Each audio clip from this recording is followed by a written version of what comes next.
Hello, I'm live. And Hey. it's like we were just talking like a second ago, literally. Yeah, weird that.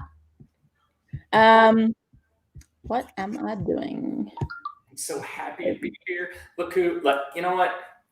I just got to tell you, this past month, we got to talk about this past month for a minute because this has literally been the weirdest month of my life. You got to share some of this with me. I shared some of this with you along the way. I was supposed to move, and then the Army's like, you're not going to move because of the illness, the Stephen King plague that we're all going through. And then it was on again, and everything got pushed to the last minute. In the meantime, as we were just talking about in our last live stream, we're involved in a wonderful short story anthology, quarterbacked, spearheaded by the ultra-talented Bethany Vota. And that's coming up, so of course I have to be part of that, no matter how busy I am. Absolutely have to. In the meantime, I thought I was going to publish my debut novel this year, and the Army tells me that I'm going to be living in a hole in the ground in the desert, apparently during that planned time. So all of my projects got smashed into this little crazy 30-day window in which I was living in hotels and moving from Colorado to Texas. So I honestly think I've broken all of the thinking apparatus that I have. I don't think anything works right anymore. But somehow during all that, got a ton of writing done and multiple short stories, and finished the third draft of my novel Blind Spot. What have you been doing? Oh God. So I have not stopped since I don't know, February or before. I don't know. Life is hectic. So we've been in this crazy pandemic, and I'm still working because I work in a warehouse packing parcels, and that's both essential and I'm able to do it without anyone else being there. So I don't really have the option to be at home in quarantine, which is like, I'm watching everyone else be like, I'm stuck at home and I can just work on my books and everything. I was like, damn it. But I am getting close to finishing the first draft of Project Space book. I've written a bunch of short stories, some of which actually have a tangible form and have been put forward into the anthology. One of which I actually started them because you did the Of Doom thing. I'm not going to say it. My brain's not working enough at the moment. I wonder if I still remember it. Here we go. Cup destroying, pencil snapping, pen draining, head balding, metaphor mangling, sentence spewing, cash reward reaping, short story competition of doom. You're welcome. See, this is what Danny and I have brought to the world. Otherwise sane people saying the weird shit we made up, and I love it. Wait, hang on a second. I need otherwise sane. Since when am I otherwise sane? It's a loose term. Sane meaning not currently wearing clown makeup. Not currently wearing clown makeup does not sanity bank. Oh gosh, what have I been doing? It's funny actually because I almost didn't put anything in for the competition because I was just like, oh, there'll be heaps of really good people putting stuff in. I won't bother. Like, I'm not going to be able to write anything good enough for that. It's too much pressure. And then I just sort of wrote one on a whim, and I was like, I don't care if it's shit. Let's just have some fun. And we got a bunch of writing prompts that I had saved on my computer. And I had a stream in, I think it was June, when I was giving people would give me a number between 1 and 80 or something, because I had all these random prompts, and I just put the prompt matching the number in the chat for them. And so we're all writing just bullshit based on these prompts. And we're on a weekend up visiting some family friends. I started writing this ghost story set on a bus from this writing prompt. And by the way. Yeah, and then I got through a bit of it, and then we went out on a boat, and I had this notebook that I've got here. I had this notebook with me all day while we went out boating on the lakes. This has sections in it one of the sections has the first draft of Stonehearth in it. One of the sections has the first draft of Taps, and one of the sections has the first notes brain dump for the pirate book I told you about the other day. So I was out on the water on this little boat with some friends, and I was like, I really like sailing ships, and I kind of want to write a pirate story, but I don't have any idea what the plot would be. So I was just messaging Chaos Corner and being like, give me some ideas for plots that I can rip off. Decided on Midsummer Night's Dream, of all things. And now I have a rough idea of what book I'm writing next, which is a pirate story crossed with Midsummer Night's Dream with a core theme of dumbass nobility. So that's going to be fun. But yeah, that's what I'm doing. I happen to know the results of I had tabulated the judges' scores last night for the short story competition, and probably did a good thing entering. But we got some stories from people I've never met. We got stories from someone that is, according to their website, a New York Times bestseller. We got all kinds of stories. We got free-form stories. We got a legit children's book, fully illustrated. We got all kinds of stuff, and it actually made judging really hard because how do you compare, a dark, moody story with someone that did like a stream of consciousness, non-narrative, non-character-driven thing? So we got a lot of different stuff, and I enjoyed reading all of it. Even some of them that were like really people that are just getting started down their journey being a writer. I like that stuff too, because you kind of get to see like the beginning of people's voice. And so I'm going to give almost everybody that entered is going to get some kind of feedback from me, but we're also probably going to do a video pretty quick with the top 3 stories, or maybe even the top 5. I'm not sure. The battle for first place was vicious. Say that. I'm talking a couple of points different from a four judge point spread. And four judge. You'd think there'd be a pretty big differential with 4 judges because people have different tastes, and we had 4 very different readers. We had Tim Oxole, who is also known as the street author, who I think is the most interesting booktuber on the freaking internet. I will go watch his stuff. He's reading all the time. He was the first person to turn in his stuff. He read all the stories in like 2 days, and he didn't just score them. He gave like personalized for each category about each story. So like the guy's just all over it. And then we had Z Falk, who's an artist and a writer herself.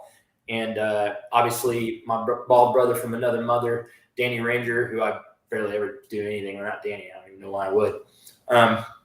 And myself, who all have very different tastes. And I remember talking back and forth with Danny about some of them. He's like, oh, yeah, I love this. I'm like, it didn't go anywhere. He's like, what are you talking about? So it was great. We had very different judges. And I love that. And also, and this is something that was mentioned, I was talking with a friend last night. They were worried about bias because I know a lot of these people. But I'm like, I couldn't bias it. I can only give them one score. And then everybody else gives them a score. So I think it really is fair, and I think it came out fair. We got some of the contest entrants right here. Richard Holiday in the chat, wrote a really interesting, kind of unexpected story. And then there's a Charlotte chick. I don't know if you met her. She wrote. I keep hearing about this like Charlotte person, and she keeps streaming at the same time as me. It's really rude. I think I've got a bit of a problem, honestly, with them. Yeah, we're gonna have to like go head to head at some point. She wrote a story that got a lot of attention, and then we had Aaron Lee, who does a lot of co-authoring. We had Wade Bradford, who writes some children's stuff, but he wrote a very adult piece for this contest, got a lot of attention. We had Sonia Chaplin, who I'd never met, came in strong with a story called Writer's Block. Let me just tell you, they're in that top 10 of the however many it was. There was some tight competition, but there were 2 stories that pulled away ahead of everybody and really topped everything out. So I can't wait to announce those. It was going to be today, but due to my moving and my obvious discomfiture, we weren't able to get to that. But it's coming, and I really hope that the winners will agree to do a live stream where we can talk about their stories. I'm also going to post their stories on my website. That's all coming really soon. I need to take a breath. Yeah, I feel like we both, we're a dangerous mix because we can both talk for ages about anything. Oh, yeah. And we'll just get on a roll and be like, wait, I don't know where I started, but I started somewhere and I finished somewhere. And I think I started off talking about Stonehearth, and then I went on to Pirates and never came back to Stonehearth. But then that same day I got off the boat and finished it later that night. And I was up till like 1 a.m. and then I finally finished that first draft.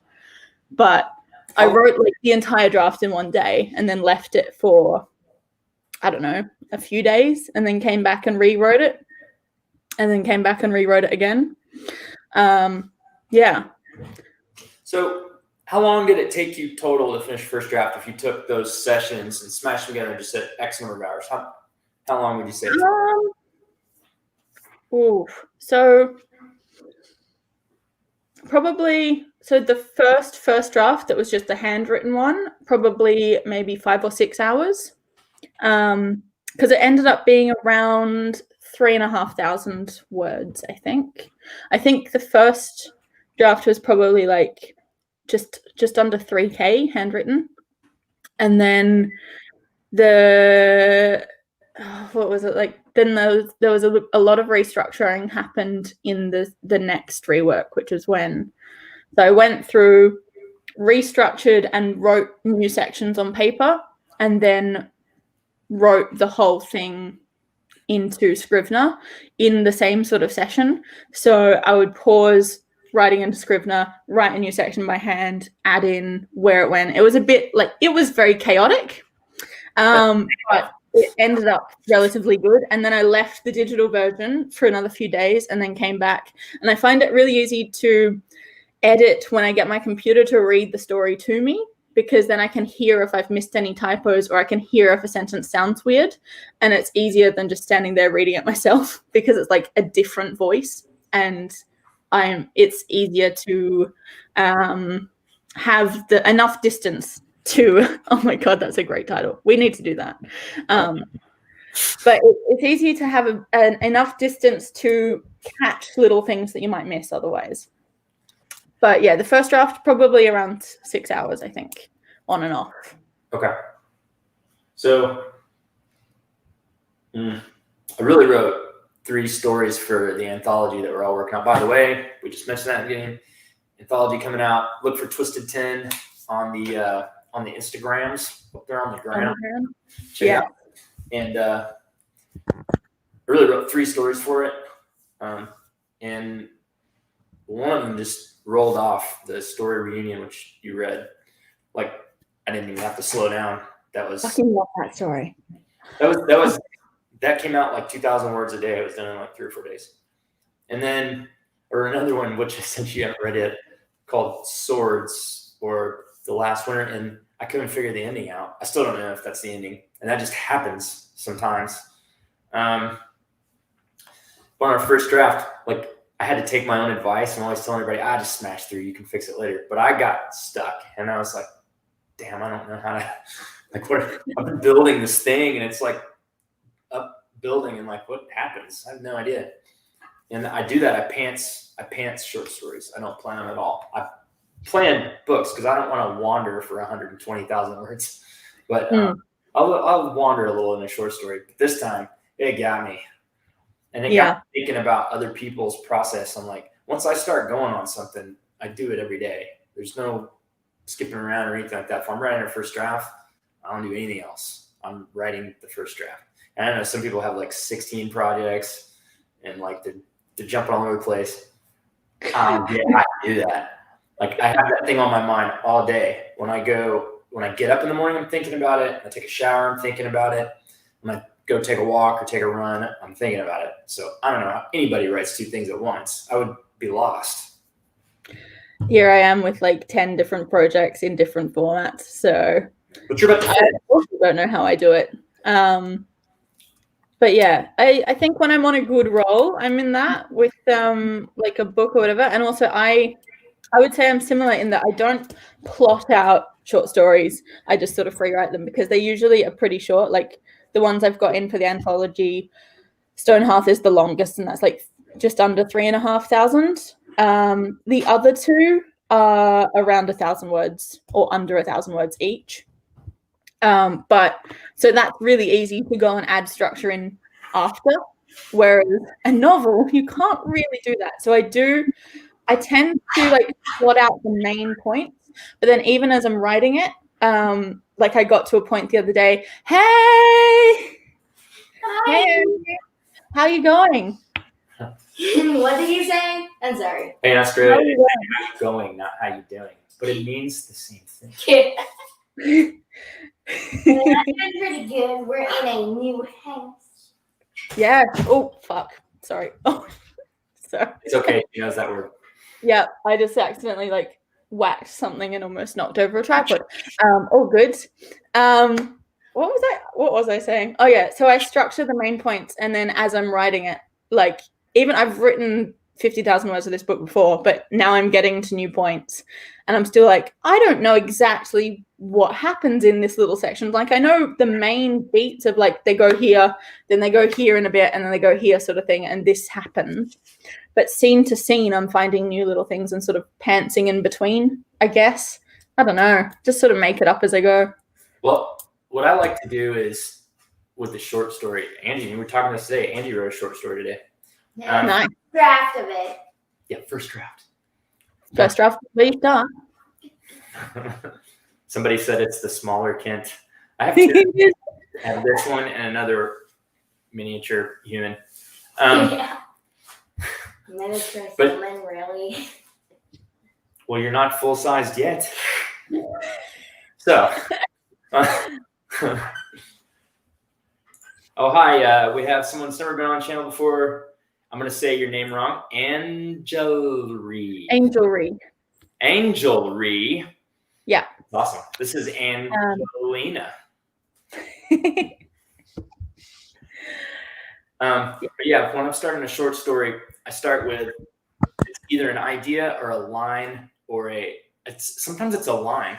Like I just wrote a fairly long short and I had one line and it was all men like me are swords. I didn't know what that meant. And then I just went from there. And then another one, like the reunion I was like, well, what's spooky? A cabin in the woods. Why are people going to this cabin? What does it have to do with anything? I know it's wintertime. And it's like a little kernel, a little piece of grit, in the oyster, and you try to make a pearl. I don't know how good I am at making pearls, but essentially, I don't need much to get started. Yeah. But what I try to do is, and I've only got halfway through my 5 Commandments of Story series, but what I try to do is whatever it is, I try to make it get a little worse for the poor people that are in my story every page. So I just try to progressively complicate it. And I don't always know what's going to happen. I probably have no idea, but sometimes that makes it work out in such more interesting ways. And I think what's really important is like, as you're going, if you're going to pants something, I think what you have to do is be willing to write yourself into a corner, because now you have to come up with a really original solution. And, put yourself at a little bit of risk. Don't make it easy on you. May I please speak? You may. Well, sure. You're here for nothing.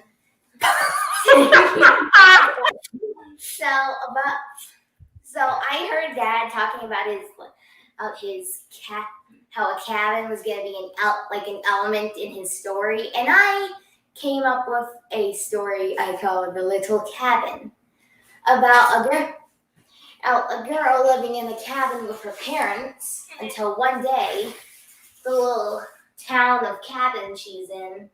Town of Cabin? Everybody in the town just disappears. No spoilers, Dad. No spoilers. You are so my daughter. That's exactly like something I would do. How come you wrote something creepy?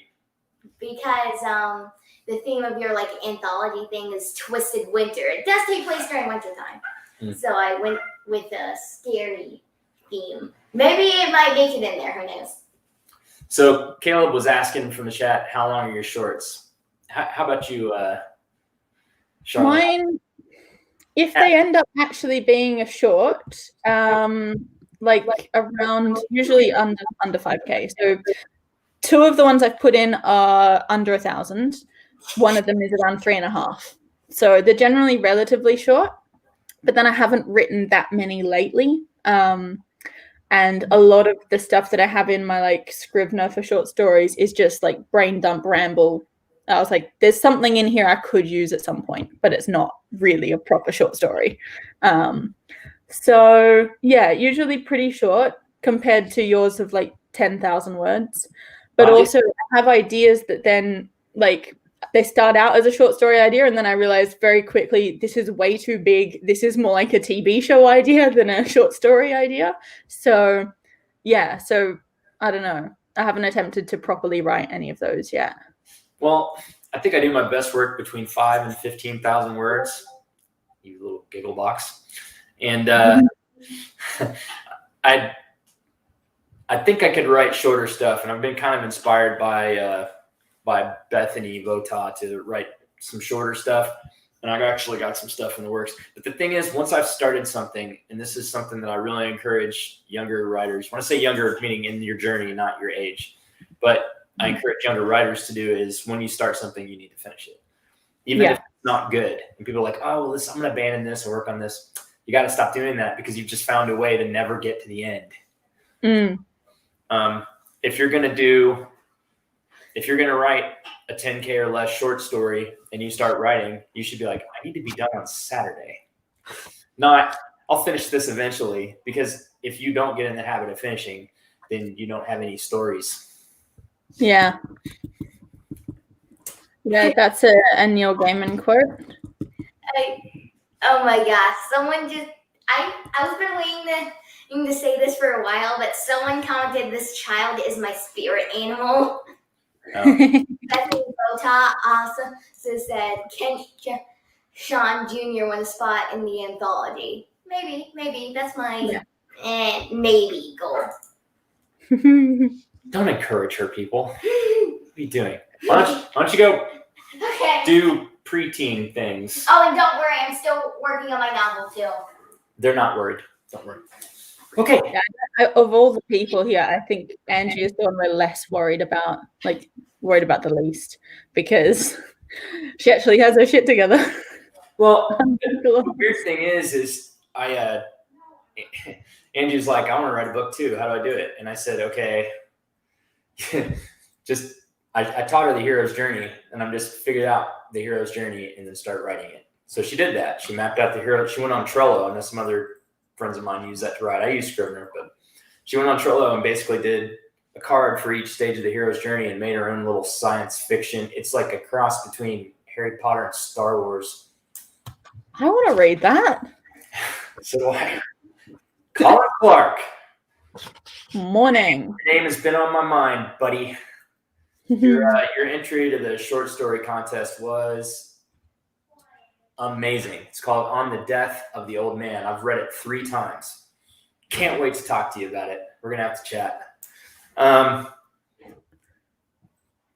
Yeah. So Angie doesn't have all the hangups of like people that have started and stopped all the time.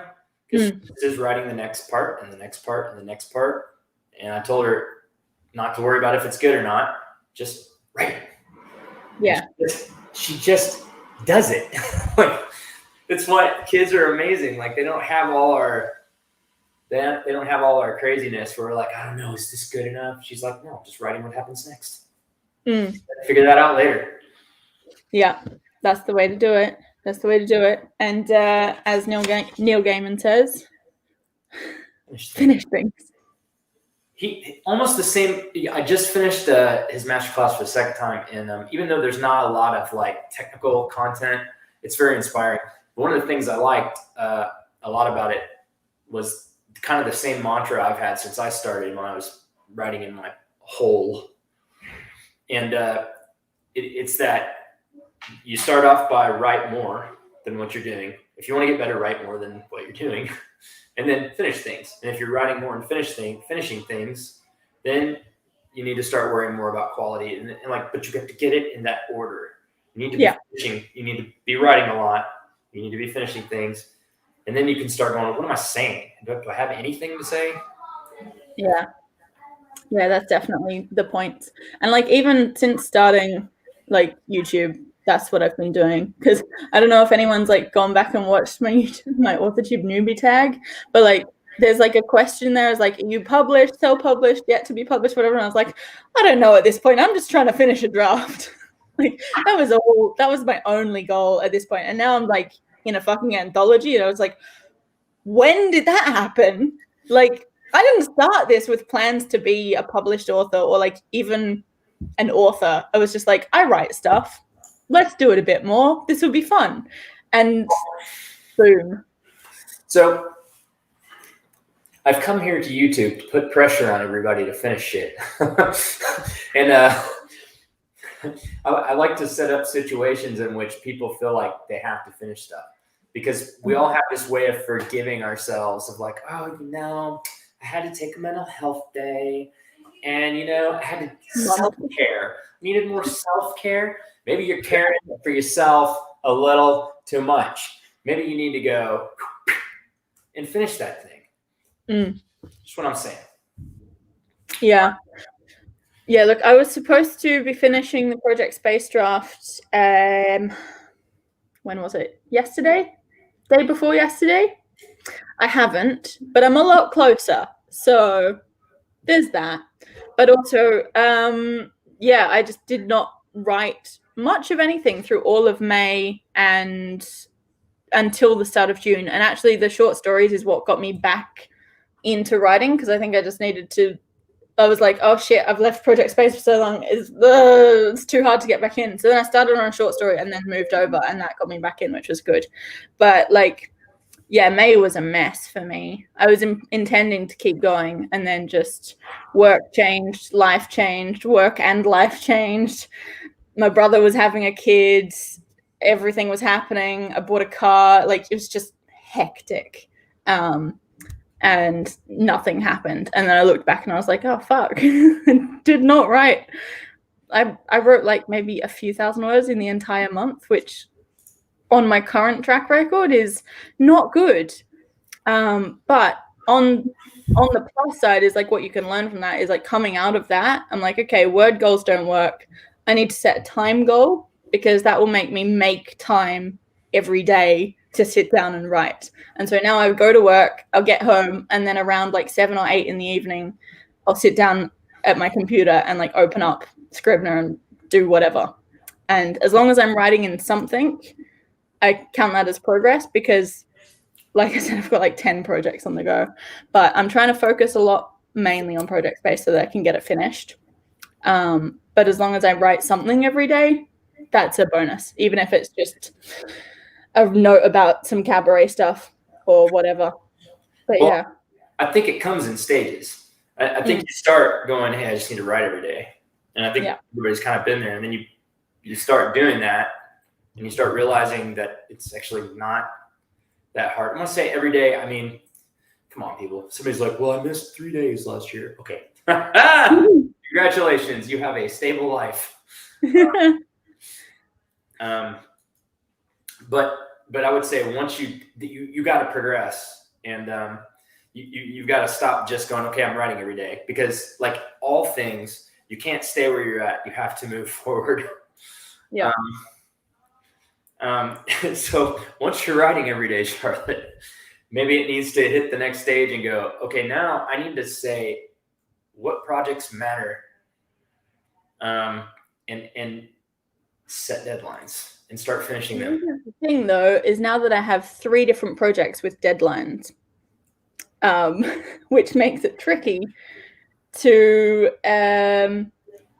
like set the deadlines on the ones that don't actually have an external deadline. So one of the 3 is Project Space, and it doesn't have an external deadline, where it's just got the deadline that I set myself. Whereas the other 2, I've got Cabaret that I have to submit for a festival in like a month, and I've got the anthology that I've got other people waiting on. So I'm just like, if I didn't have those, I would be putting everything on Project Space. But because I actually have deadlines that other people are counting on me for, I'm just like, okay, well, today I have to finish TAPS. And then after I finish TAPS, I'll go back to Project Space. Or today I've got to go work on the cabaret. And then after I work on that and like talk to Stephen, I'll be back on Project Space. But it's like a mental juggling game. But at the same time, I am finding it easier to prioritize stuff at the moment, which is good, because I don't know what is wrong with my brain, but once I actually have way too much to do, I actually start getting some of it done, as opposed to have nothing to do and then I don't do anything. By the way, you got called out. I think also. Which one? Your name correctly. No. I'm not going to pass up this opportunity. I'm incapable of picking one. It is. Yeah. It is deeply ingrained in me to be averse to picking just one thing. So, all I gotta say is the one thing that started working for me was I started leapfrogging projects because I want to do 90 things. So what I do is say, okay, I'm going to finish first draft of X, and then I'm going to start editing Y, and then in that way I leapfrog. I like to leapfrog. I don't know if you've tried it. It's hard, but I like to leapfrog through projects. That way I'm always moving on to something new. But I definitely agree with Very Bad Books. Also the author of Writer's Block. Have I got that right? I think I do. Hey, I finished TAPS this morning, so yeah. And I finished Stone 3 weeks ago, and I actually haven't finished the cabaret stuff, but I'll get there. I got extra people on board to help me with that one though, so that's fine. And I finished the draft of the Ship's Log 1 the other day. So in the last week, I think I finished 2 first drafts of the short stories that I needed to get done. So I'm managing just fine with not picking one. So I'm all talking shit that you need to move on to the next stage. I'm in the same place, really. I have to move on to the next stage because I've been finishing stuff forever. Like I've got draft after draft after draft. I've got 6 novels. Now it's time for me to like finish them, like get through the 2nd, 3rd, 4th, and 5th drafts and get them out into public, whether they make any money or not. I really don't care. I gotta start getting them out there. But this stage is weird for me because I got really good at writing stories, lots of them. And now, like when I go back, it's hard for me to change them, harder than I thought it was going to be sometimes, because I write pretty strong first drafts, maybe unusually strong first drafts. And I mean, they're messy like anybody's. I'm not saying that, but I mean, like structurally, they're pretty strong.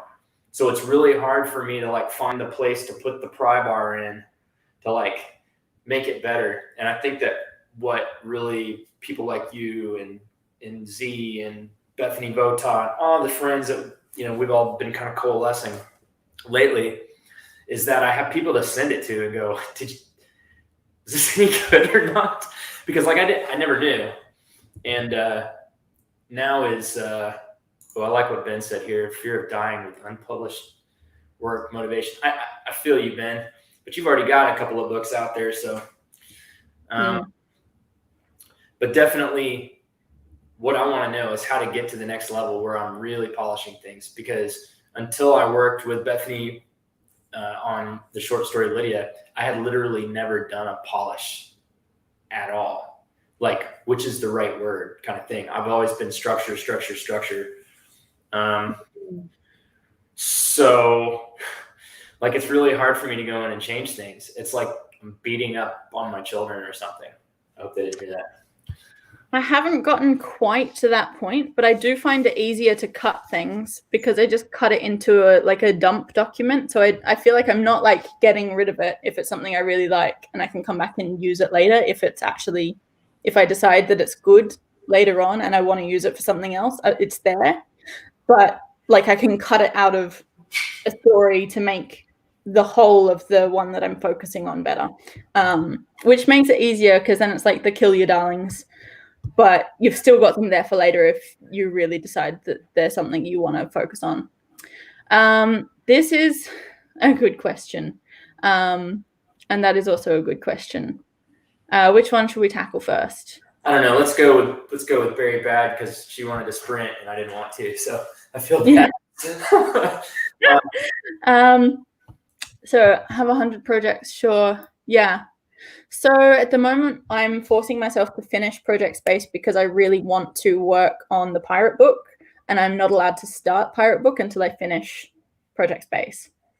And I also have other books and other projects in the Project Space universe that I want to work on, but I don't like at the moment. I just want to like finish it, stick it in a drawer, and go work on something else. So that's how I'm motivating myself at the moment. So even if like it's not the one that I specifically want to work on all of the time, I'm like opening it up, putting the playlist on, and like rereading the scene, going, okay, well, what happens next? And just trying to make a bit of progress on it every day until I can get it done, because that will get it out of the way. And then I feel like once I've left the completed thing for a while, then I can come back to it with a fresh enthusiasm to fix it and make it better. But switching to other projects, I find it a lot easier when they're in different formats. So I work in theatre and cabaret and stuff as well. So the short stories are very different to the novel. The cabaret is very different to everything. And the type of writing I'm doing for all of them is different as well. So I'm going from like Project Space onto these short stories that are like creepy in first person present and first person past. And I've got the novel is in third person past. So it's got like differences in the way that I'm writing as well. And then I've got a cabaret, which is completely ridiculous comedy. And a lot of that is looking up songs and learning songs and then adding in sketch comedy sort of stuff in between. So I find it easier to switch between the two or the three because they're so different. And like I could be having a day where I don't want to write about some dramatic breakdown in space. I want to go write about like comedy shit. So I'm going to work on the cabaret today. Hey, you're so different than me on that because, and here would be my advice for switching projects. Don't. But once I get a hold of something, it's like I might be able to just start the beginning of it and then switch out of it. But once I get past like the beginning hook, once I've built the situation and we acquired the intent of the protagonist, once I've asked that will she, won't she question about my protagonist, I can't stop. I have to get to the end. It's almost an obsession. I think about it all the time. It changes what music I listen to. It changes which books I want to read until it's over. So I can't live like that. I have to get to the end. But Charlotte, don't you dare. Did I just freeze? Am I alive? Am I here? You're alive. You're still here. Okay. What you said, what she's saying right here is like, how do I switch between that story? I think she means like changing mindset. I got a trick for that. So what I do, and not everybody can do this. What I do is I go back and reread whatever I have written on that project, and I try to do it like in one day. Sometimes I'll stay up all night and read the whole 100,000 word novel in one night. And I just put myself all the way back inside it. And then weird things happen. Like I start listening to the music I listened to when I wrote it and stuff like that. And I just bury myself back in it. And then I like to handwrite notes about it as I'm rereading it. And then I'm there. I'm right back in that same mind and that same everything I was when I wrote that thing. And I write some really different stuff. So it's that works for me. But I honestly am really a fan of this leapfrogging thing I do. Write a first draft and then work on the second, third draft of something else. And then I have this big space. And then I come back and read that first draft and I've never seen this. Who wrote this weirdness? And it's really exciting. But that's my answer, is to just, if you have to switch between ideas, if you finish one thing and you need to get back into something else, I would read all of it. And I would do it in as few sittings as possible.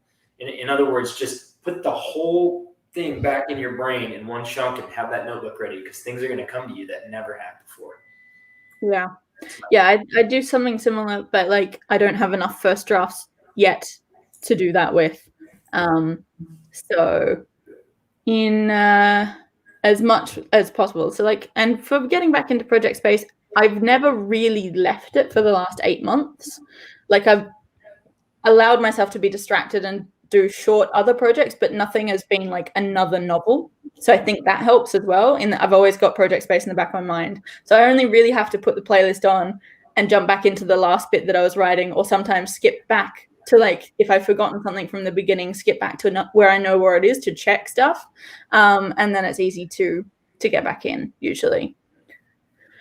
Point of views. I love this. So the first novel I wrote was called Children of Doom, and that thing is coming back. It's going to be a trilogy. I just wasn't a good enough writer to do the rewrite because I wrote it a long time ago. But the story is one of the best ideas I ever had. But what made that novel interesting, and this is funny, is before I read George R.R. Martin, each chapter title was a name. So I think I have 12 point of view characters. So you know how they say don't ever write a big thing with lots of characters for your first novel? Yeah, it did that. Yeah, I almost did that. But I restrained myself from doing multiple POVs for this one. I think different POVs are an amazing tool to show different things about the same series of events, because nobody sees the world the same way. And I think it's a really great chance to be really schizophrenic and pretend to be other people. That is true. That is true. Multiple point of views. I'm still tossing up with my current book whether it's going to have multiple point of views or just, like, I'm sticking mainly in Kara's point of view, but I feel like there's a few moments where I want to jump out into a few other characters, but I have to wait until I finish this draft and then go back and restructure some bits that I know I'm changing to see whether that will still work or not. So I've got a few little bits written from other characters' point of view, but whether they'll actually make it in is anyone's guess. I have written stuff with multiple points of view before, and I think what I did then was just sort of balancing whose point of view of what's going on at the moment is going to be the most interesting to follow, and which characters we haven't caught up with in a while, and what we can see differently about the world from their point of view for that section. So that's always fun. But then I usually tend to hone in on like a couple of main characters and not go too crazy, because otherwise you just end up with like a never-ending story. Well, yeah, but don't we all kind of like never-ending stories? I mean, until you don't want to write it anymore. Like if you get sick of a project, like I had a story that I was working on for like 5 years and I didn't write anything on it for like 2 years. And then I forced myself to finish it, but I had to like limit down some of the points of view, because I was like, if I just keep adding stuff to this, I'm never going to finish it. And I just want it to be done in a drawer and not have to work on it anymore, because I wanted to move on to actual novels and stuff. So yeah. I would literally lose my mind trying to do things like that. I would never survive.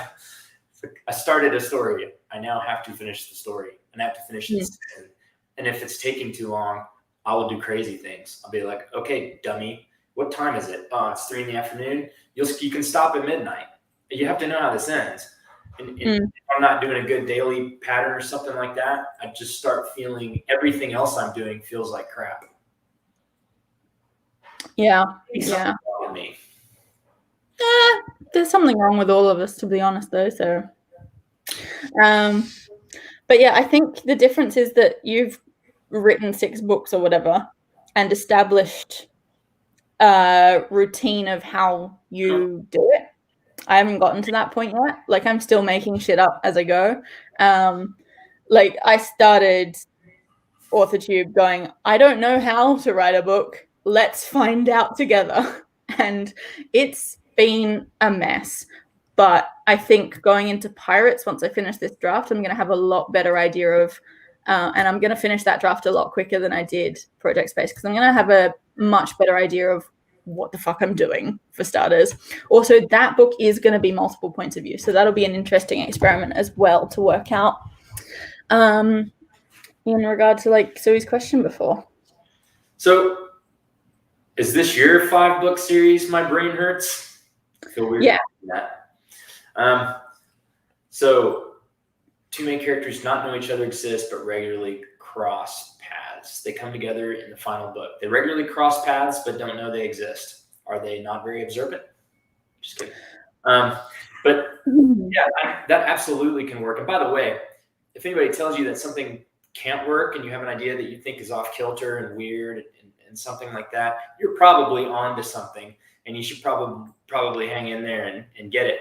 But my question is, are you actually drafting all 5 books? Do you have like a story arc for all 5 books? Because people are doing that nowadays. And I think so. This is Tui. I think she is outlining them all at the moment. Correct me if I'm wrong, but I think she was outlining all of them the other day and is working on them. And I think something that I like seeing is if there's characters, different point of view characters that don't know each other but are crossing paths, there'd be mutual people that they're meeting. So that's what you can do with minor characters, is have them both meeting the same people. Something that did this really well is like Daredevil and Jessica Jones are in the same universe, and so they've got the nurse character, I've forgotten her name, who pops up in both series and mentions the other one to the other, so that when they eventually, I think they eventually meet up. I haven't caught up on all the series, I'm so behind.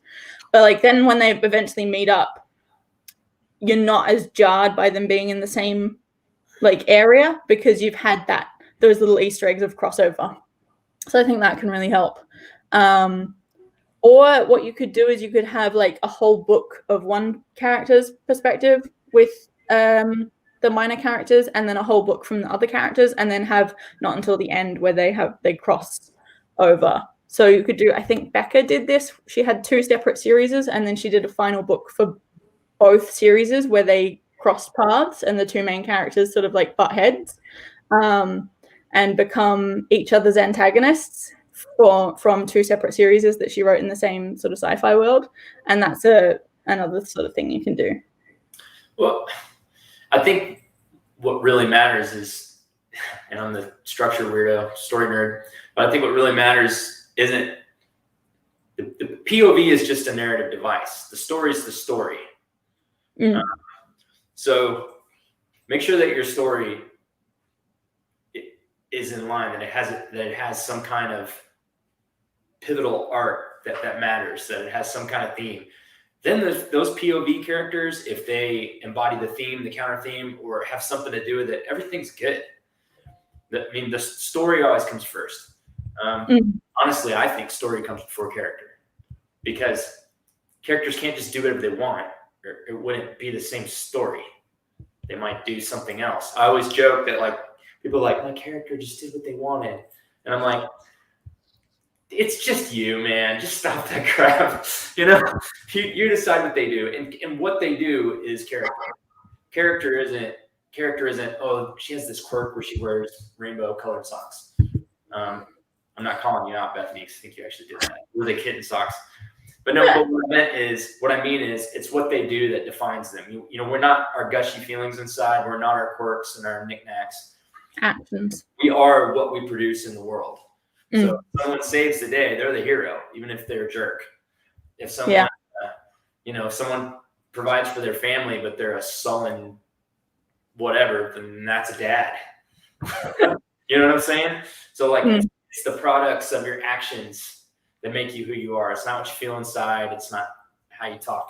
So that's really characterization. And I think, of course, you can have 2 POV characters that are kind of living their own lives, but there has to be a central binding theme. Otherwise, the book will feel like it's at odds with itself. And you maybe don't even know that when you're first writing it, which is why I think it's scary to outline 5 books, because you're taking away your ability to evolve in the writing of the first, because you've got all that baggage of what has to happen in book 2, 3, 4, and 5. And I don't mean you might not know an arc, like a big arc for the books. Great. But I think even with a good outline, like I completely outlined my last novel, Charged, in ended up in a different place than I thought it was going to be. But you don't want to ignore the new things that you learn about the characters, the world, and the theme, and about what it's about, you know? So there is some danger in creating a series, parts 1, 2, 3, 4, and 5, outlining them all and them writing them, because you're going to discover things when you're writing. I don't know how many complete manuscripts you've written, but there's not a single time that I've written a manuscript and it is exactly the sound and the tone that I thought it was going to be. It becomes something else, and I don't want to mess with that, because that's where all the good stuff comes from. So yeah, be willing to get in there and tear some stuff up. And if you spend a ton of time outlining 5 books, you may be putting manacles on the really magical part of every writer, which is the muse, which is really us, but it feels like it's coming from outside, and you feel like it comes out of nowhere. And the only way to really get to it is to get down in the trenches and start pounding out paragraphs. So I know this is part of a series, because I know there's elements of the story bigger than the story that I'm currently telling, and that this is just one event that happens.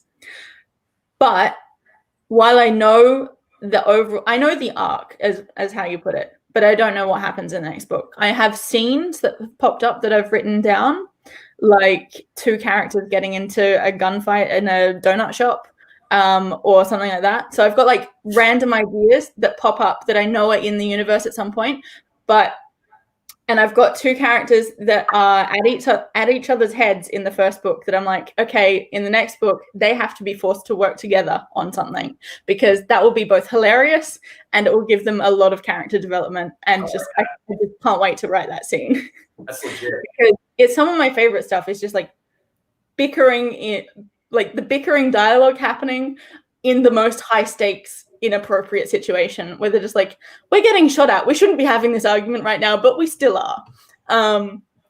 So I know like things like that are happening, but the first movie is like a deconstructed heist in a way, kind of, in that it starts with a heist that goes wrong and then ends with a heist that kind of goes right. But it's I've got the complete story roughly of the first one, but then the next 2, and I think will end on like the 3rd probably, or maybe a 4th. I don't know yet, because I haven't moved on to that yet. Like once I move on to that, I'll figure out what the plot and stuff of those next books are. I just know that there will be more books of that, because I know that the story's not finished by the end. Because the end of the first book ends with them discovering like this massive thing that I was like, well, we'll explore that later. But yeah, I haven't outlined any of the others. I just outlined the first one. I got to share something with you. I've only written one story that ends that you don't think something else could happen. Every story I've ever written, I've always thought, what could happen next? One ends one. And that's the one that's about to go out to beta readers. It's called Blind Spot. And I'm looking for beta readers if you're interested. I'm interested. Send it to me. Gmail.com. But be prepared for some rough material. It's a paranormal thriller.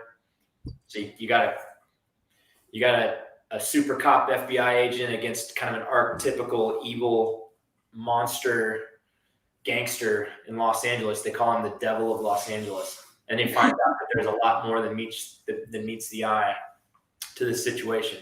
It's mistaken identity, mystery drugs, potentially some paranormal angels and demons type things. So it goes dark and heavy. It ends because in this particular case, there's a certain you can only go so far before you got to get what's coming to you. And that's kind of that's kind of, even if you ask for forgiveness, even if you're redeemed, sometimes you still got to pay. So that's the theme of this. That's interesting. That's so the novel I'm currently writing has changed multiple times. When I first had the idea was like 4 years ago, something like that. And even since like September when I started outlining it, I've changed so much that it's not even really recognizable as the same thing, because, and I've talked to you about this before, but it was originally based on Theft of Adoon's Apples, which is a Norse myth. And the first idea I had, because I came up with the idea because we had a class in script development when I was at uni on adapting fairy tales into original works. So you take like Cinderella, but put it in like modern setting with a basketball theme or something, and you've got something like High School Musical or some shit. That was a bad example. Someone should go write it and make it better.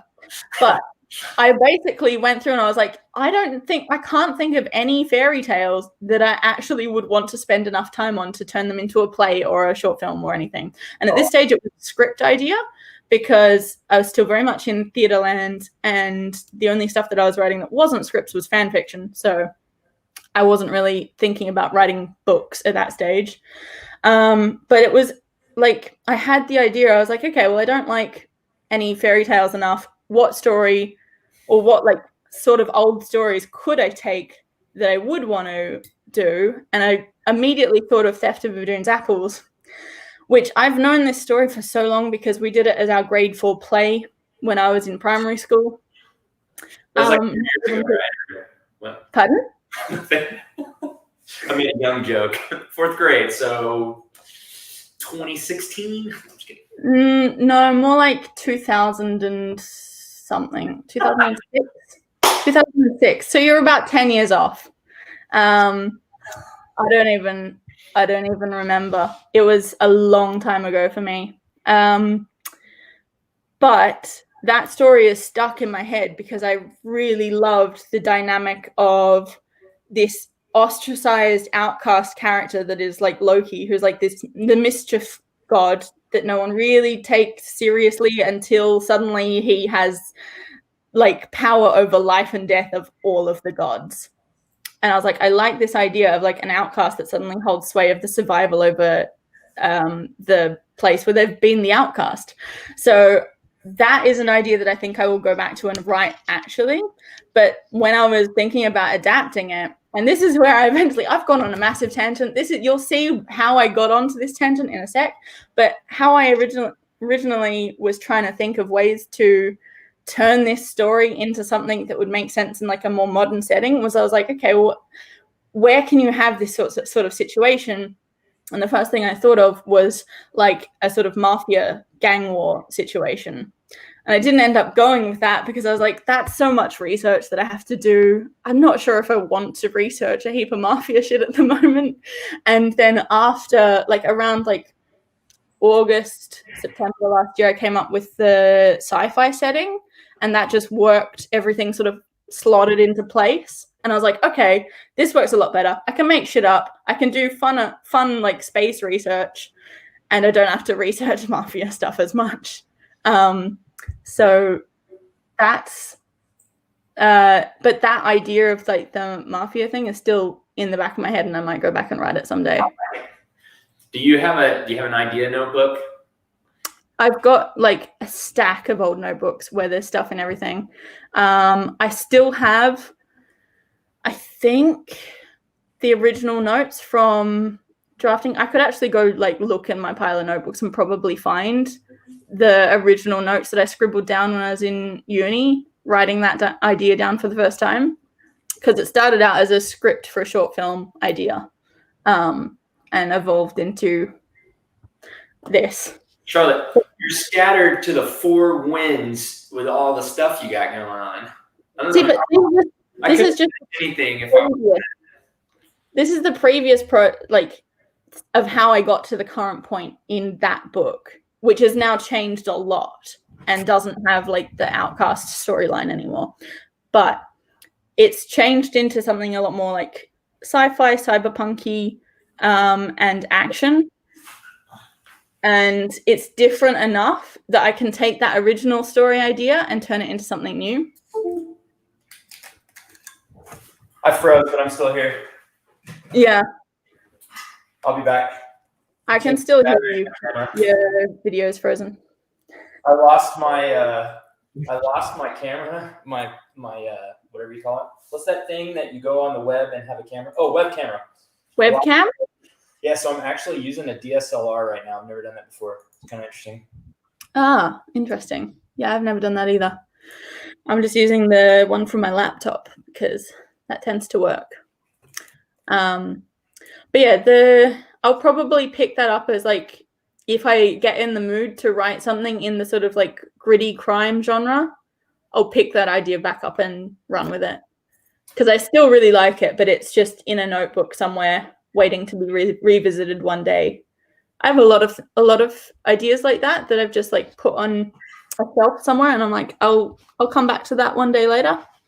And some of them end up in current works of progress, where a setting idea that I'd had of these characters like walking through a post-apocalyptic wasteland is now one of the settings in Project Space. So every now and then they'll just sort of get incorporated. Do you feel like, and here, for anybody in the chat too, I'd love to hear, do you feel like it's best to write in one genre, or do you think it's better to skip around? I know what people say from a marketing standpoint, you should write. People should know what to expect from you, which just makes me want to throw up. But it just gets back to the whole thing of like, I didn't, and still like I kind of have more now, but like I didn't start writing to publish and to like become an author. Like that just was never something I always wanted to at one day like write a book, but I always expected me writing a book would be like a memoir style book. You know how like those actors' autobiographies and memoirs and stuff? I wanted to write something like that, and I still probably will one day.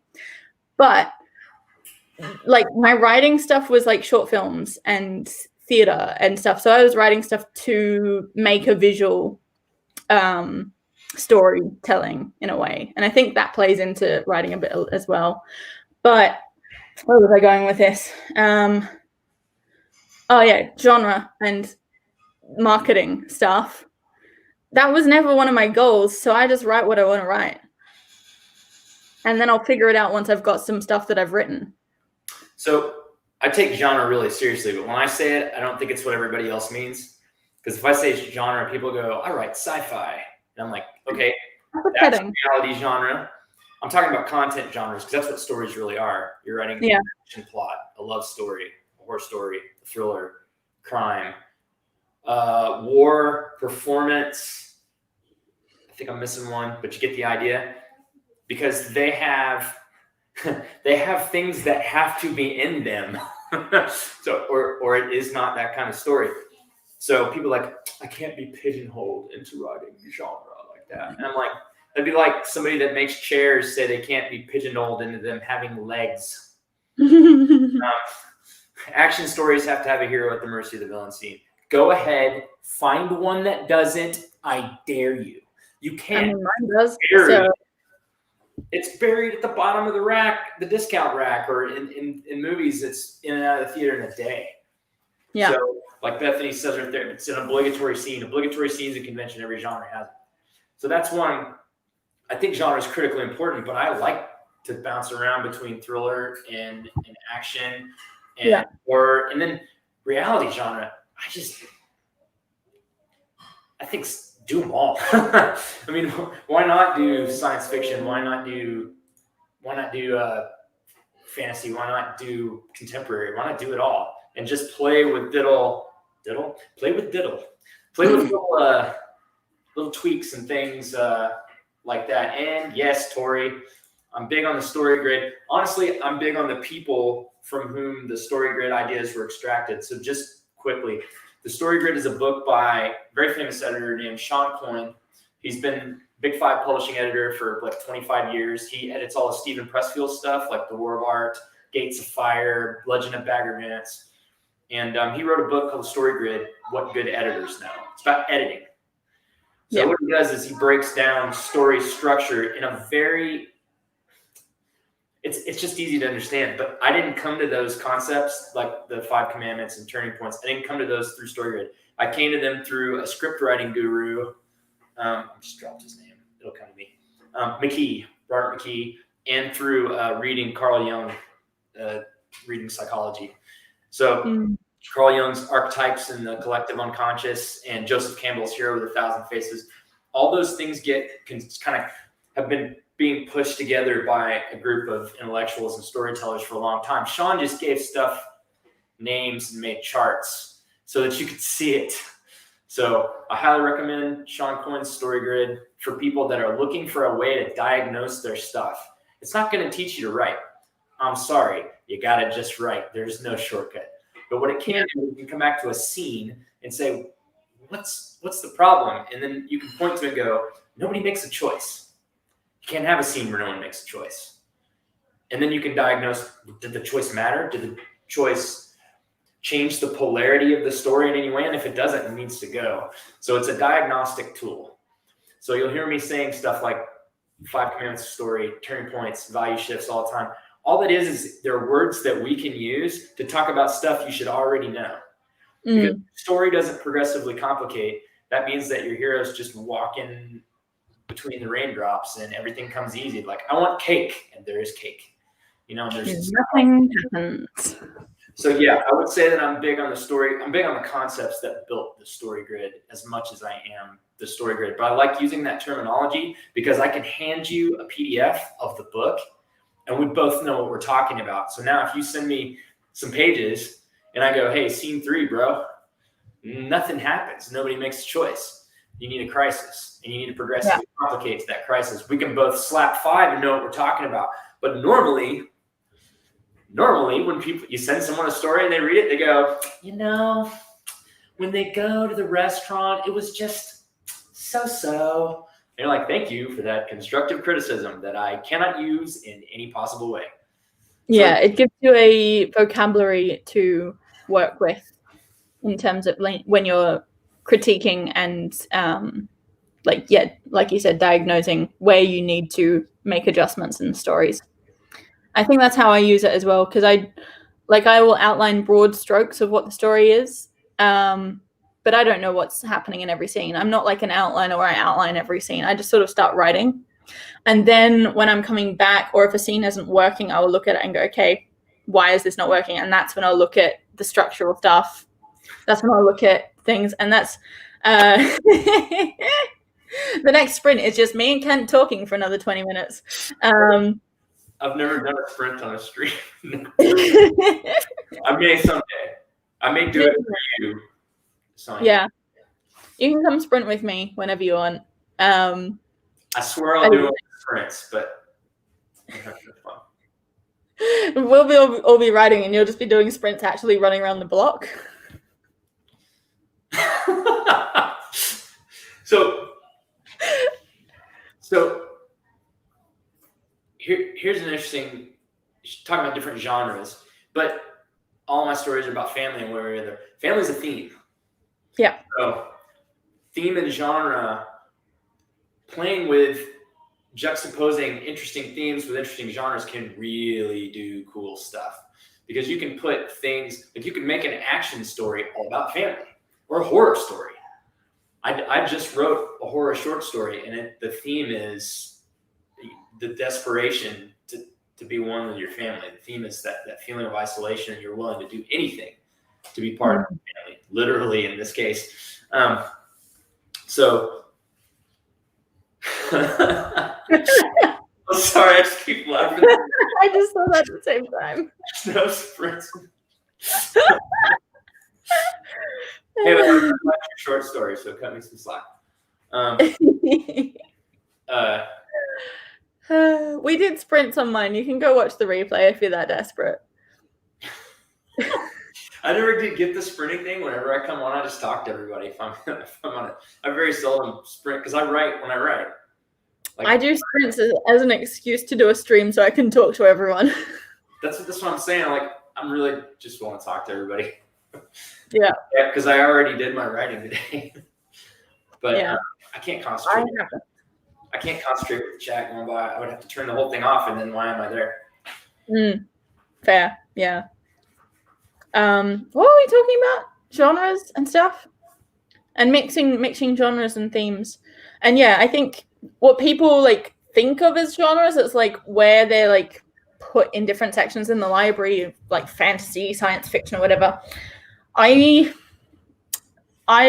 don't really limit. I don't really have a limit of like, I'm just writing in science fiction. I'm just writing in fantasy, because I feel like that's a bit ridiculous. I just write whatever interests me and then work out where it fits.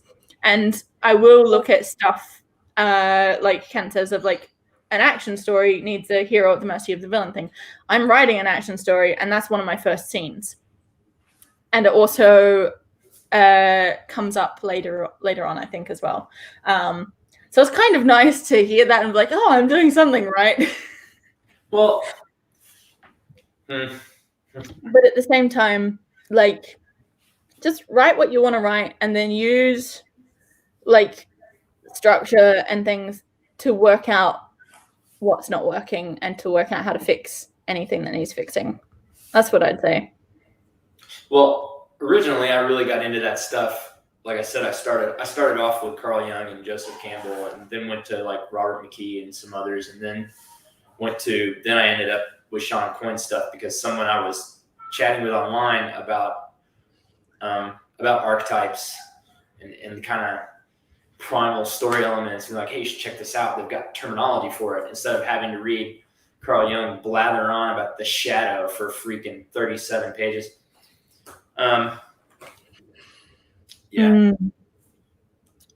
Yeah, a lot of my knowledge of structure and stuff goes back to the script classes I did at uni, where we looked at the origins of theatre writing. So stuff like Aristotle and 3-act structure.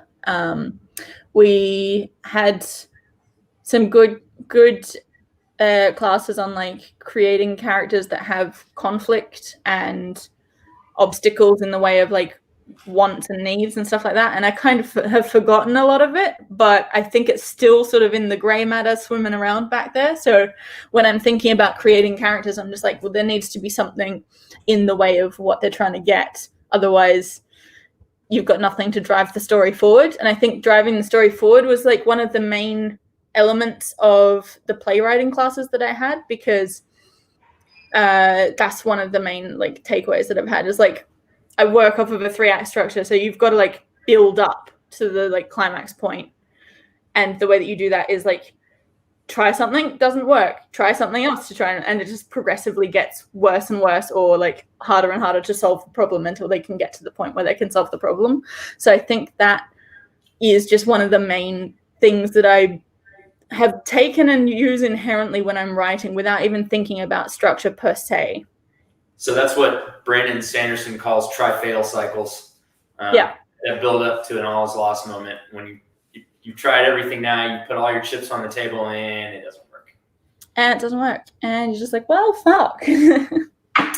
But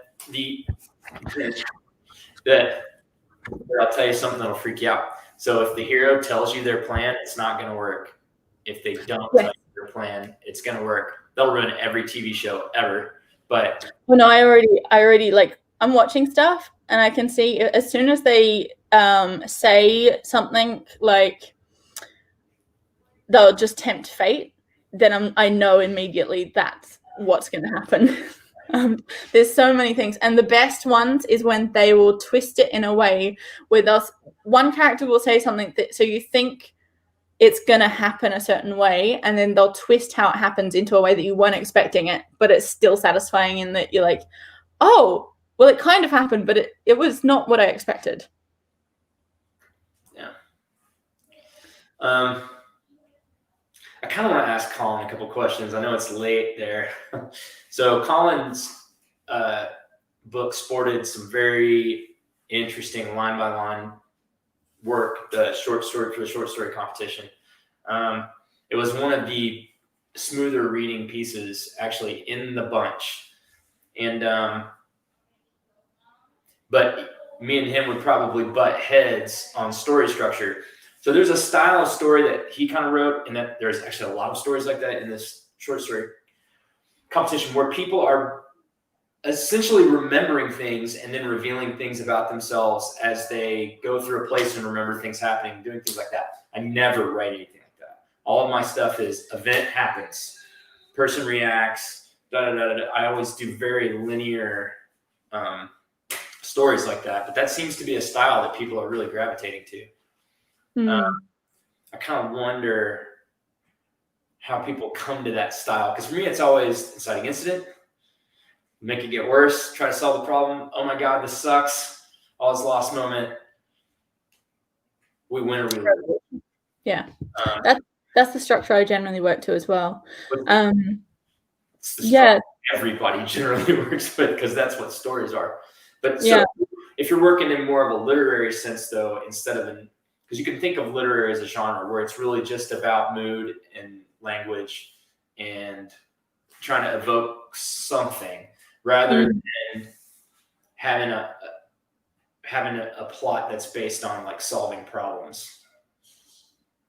I just wonder how people can do that, because I've never been tempted to write like that at all. It seems it's an unusual way to structure a story. Colin did it very well, though, and it was engaging. I loved it. But it would never occur to me to not have a series of events happening through the rest of the story, just have somebody remembering something. It's like Proust, right? Like he bites the cookie, and then 7,000 pages later, he's done remembering stuff.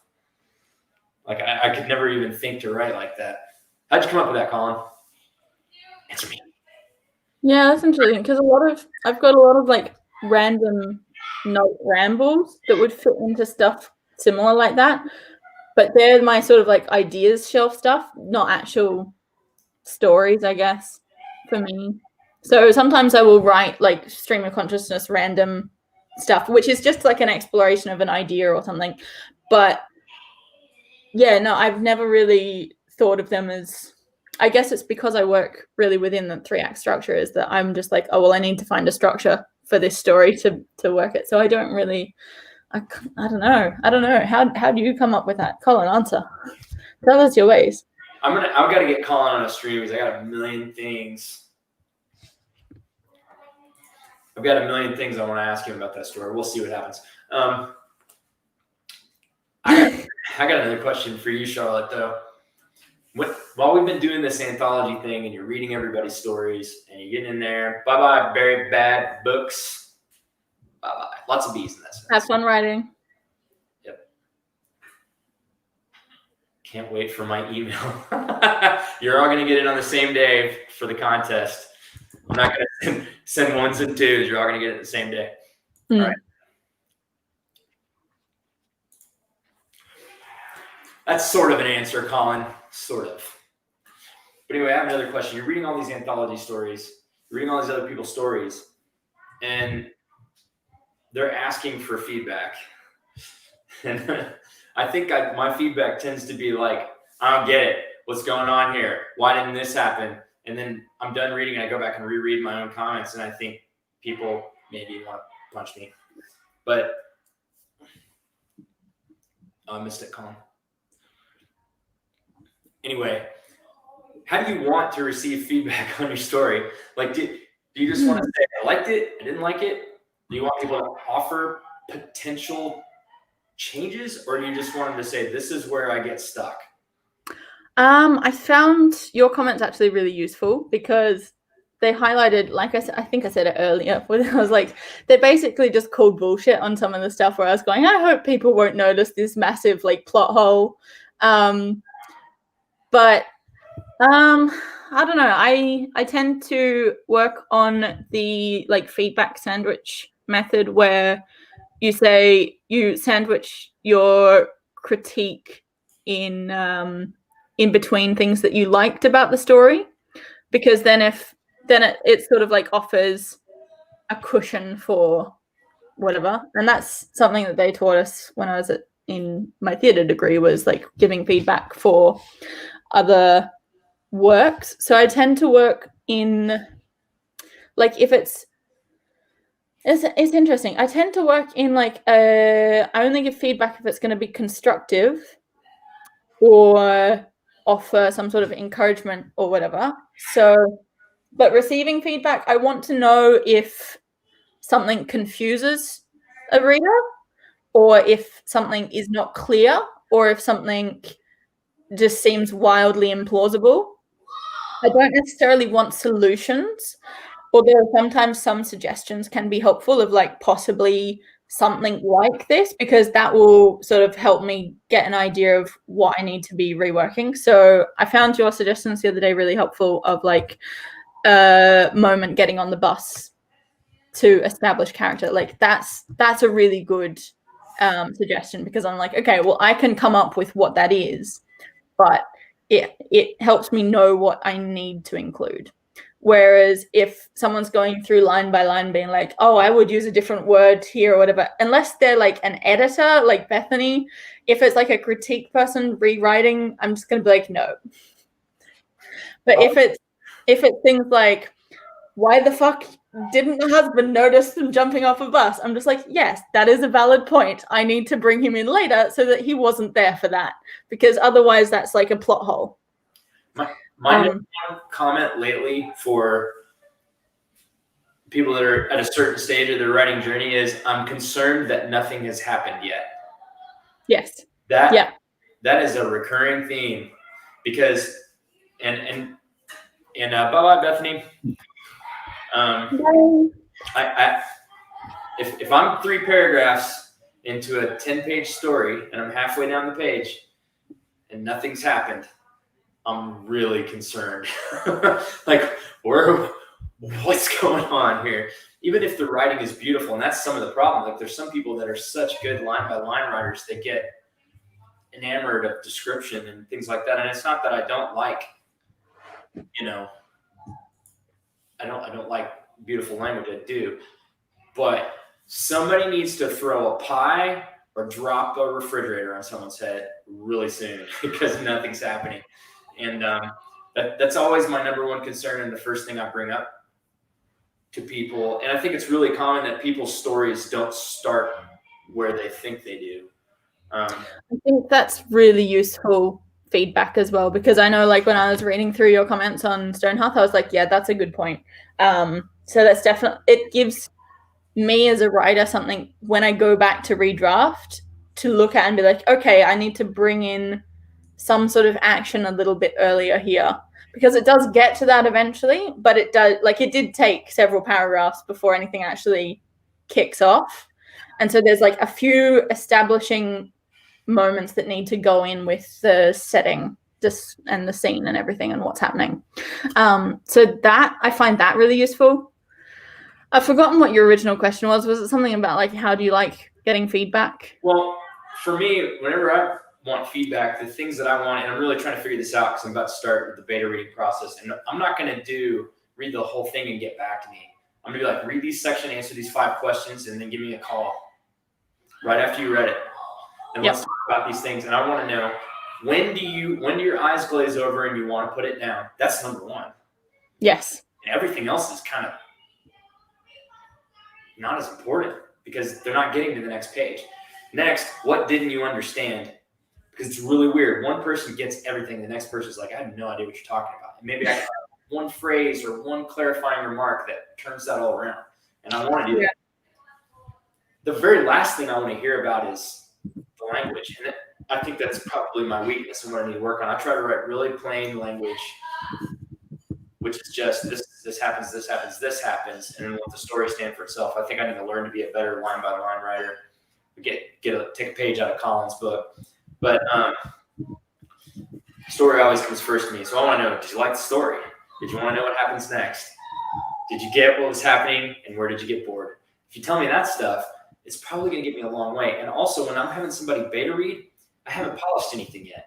So if they're like, I found if the description, paragraph 7, we're a little I'm like, I didn't even think about it. I wrote that in like 5 seconds. So I want to know structure, and then I just really want people to get to the end of the story. Yeah, those are definitely similar points to what I'm looking for when I'm putting something out there for feedback. Like, I want to know, what are the broad strokes things that I need to fix before I get into the line-by-line stuff, because otherwise I'm just wasting time making it pretty when it doesn't make sense. Sure. Makes sense. So yeah, I think that's definitely part of it. But yeah, I think it's also really helpful, particularly when you haven't put stuff out for critique a lot, to have people commenting on the things that they do like or that they thought you did really well, because then you have a guide of, okay, do more of this, do less of this sort of thing. So that was really helpful. I know Bethany put a heap of comments on Stonehearth as well and I was expecting her to just like tear it to shreds. And I went through and it was basically all like, oh, you did this really well. This shows this really well. This is really good. And I was just like, oh my God, did I write something half good? This is unexpected. So that's nice because then you get some perspective on where your work sits in the how much more needs to be done and what you're doing well and what you need to work on as well. So yeah, I think that was a very rambling answer. Well, I think generally speaking, and by the way, that's not my Benjamin voice. This is my Benjamin voice. Volantis. That is all. I'm scared for the beta process, basically because scared is not the right word. I'm nervous about the beta process because I want to make sure I get the right information so that the 4th and 5th draft are really far enough along that when I hire an editor, they're not wasting their time or my money. So, yeah. I think something you can do with that, I'm definitely not the person to do like videos on beta feedback and stuff. There's already tons of those and I've not done it before. So caveat. Anyway, but I think one of the things you can do is when you're enlisting betas is to give them a set of questions that guide them and what you want them to focus on. So like there's definitely you can like mold your betas to what you want, like what feedback you want from them, and them having that information going in is also really helpful as well, because then they know what to look at and what to focus on when they're reading it as well. So I would say definitely like those 4 questions you have, like what didn't you understand, when did you get bored and want to stop reading, did you like it, did you want to know what happens next, and stuff like that. Just write them down and give them to all the beta readers for whatever you're sending them. Also, because then they can answer it. Also want to hear who they like and who they don't like. Because sometimes I think somebody's funny or interesting or dangerous or whatever, and I'm like, what'd you think about this guy? They're like, wait, who? Perhaps I didn't quite accomplish what I was trying to do there, and it needs to be reworked. But yeah. Agree with Tori here. I really don't send stuff to beta readers to critique the language because, I mean, I'm gonna hire a copy editor, and if you liked what happens, the language was good enough for you to like what happened. I'm not a literary writer. I try to be a storyteller more than anything else. And honestly, I think that's job one, is telling stories. I'm never going to be Don DeLillo or freaking Hemingway or whatever. It's not in the cards. It's not what I do. Things blow up and people die in my stories. Like it's just not what's going to happen. So, Yeah, it's definitely like sometimes you need to like specify, because you might get people who are green to betaing and they don't know what they're doing. Like me, I'm betaing for Becca at the moment for the first time, and she sent very specific notes of like what they want notes on, because they're sending it to an editor. They're doing edits themselves and then sending it to an editor after they get beta feedback. So they don't want any notes on typos or anything. Like that's just irrelevant. They want stuff on like, what did you want to see more of? What did you want to see less of? Is there anything that like stands out as like an issue or something that doesn't make sense? That sort of thing. They want like stuff like that for the book.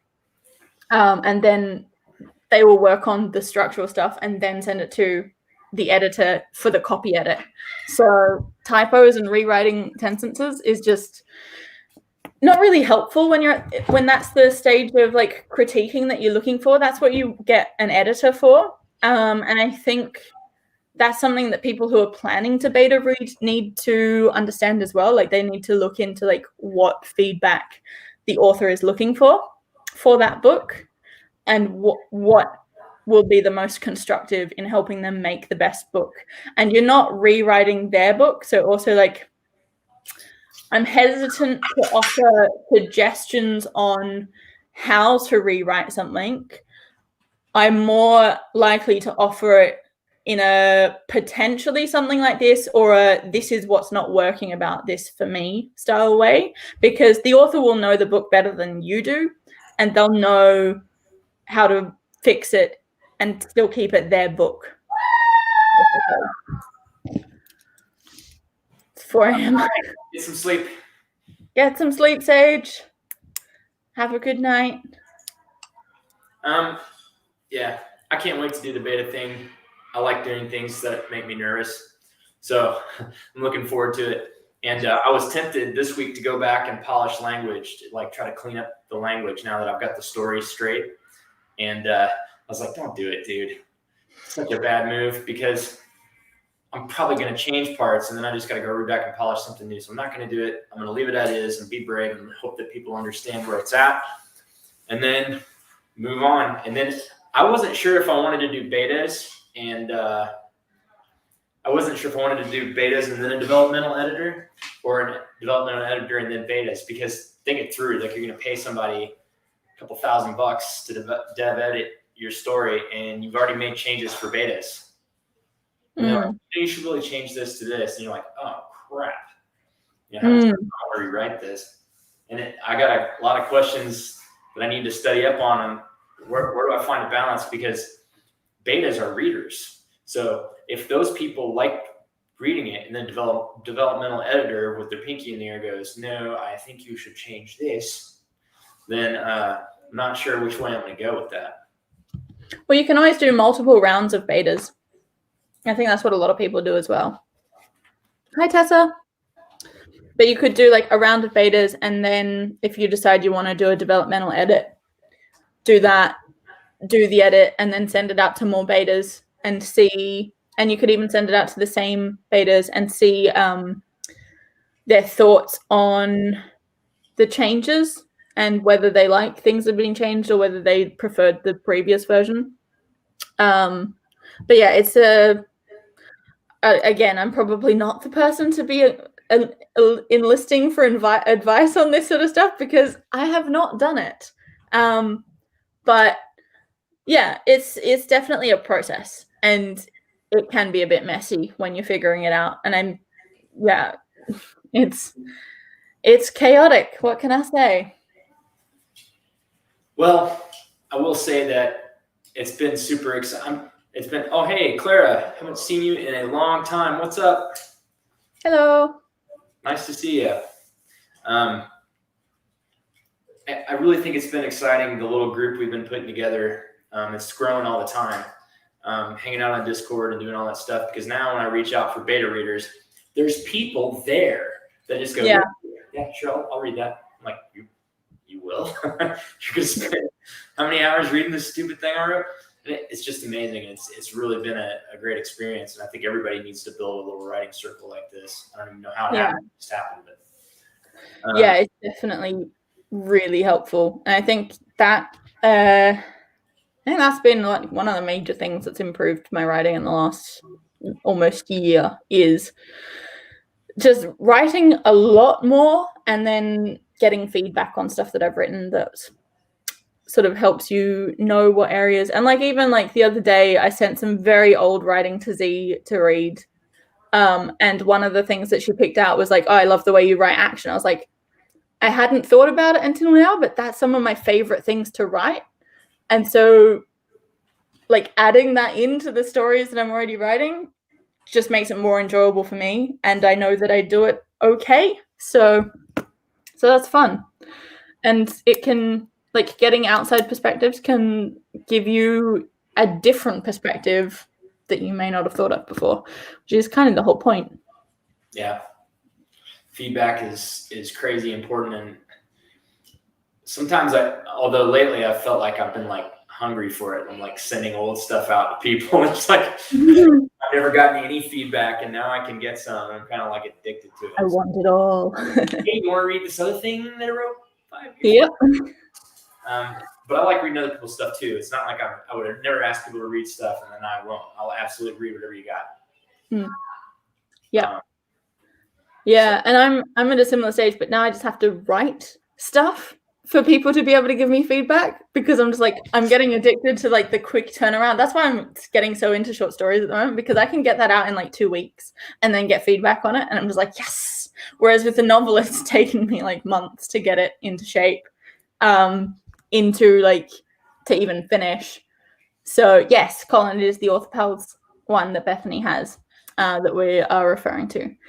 Short stories are like lifting weights for writers, but I've never stopped writing novels because I love them and it's so much fun, and I can't get enough of it. And I wish I could write 2 a year every year, but I keep writing these really long books. Both is good. Okay, Charlotte's yawning. Does anybody else have any more questions, concerns, or anything else you want to hear from in this stream? Otherwise, I'm thinking about wrapping it up so I can go eat some dinner. Was I yawning? You were yawning. Was I? It's like 12 p.m. for me, so I don't have an. Take back. I'm just kidding. Yeah, I think I'm gonna call it. So I've actually gone almost 40 hours without eating, and I think at some point I need to eat food. So if anybody got any more questions about short story anthology, short story contest, which I can't tell you anything yet because I have to put off the announcement. Charlotte probably wants to know. To be honest, I'm just like, I did the story for the competition, and then about a week before the due date or 2 weeks before the due date, the anthology happened, and my focus sort of shifted from competition. Oh, shiny new anthology. Let's put all the focus into this. And so I've just been off in anthology mind going, oh yeah, that's right. I actually forgot that I'd put a thing in for it at one point. And I was like, oh yeah, that's right. Forgot about that. But I have plenty of things to distract myself. But it'll be nice to see the winners when they're announced. You still have to go to the gym. It's mental weight.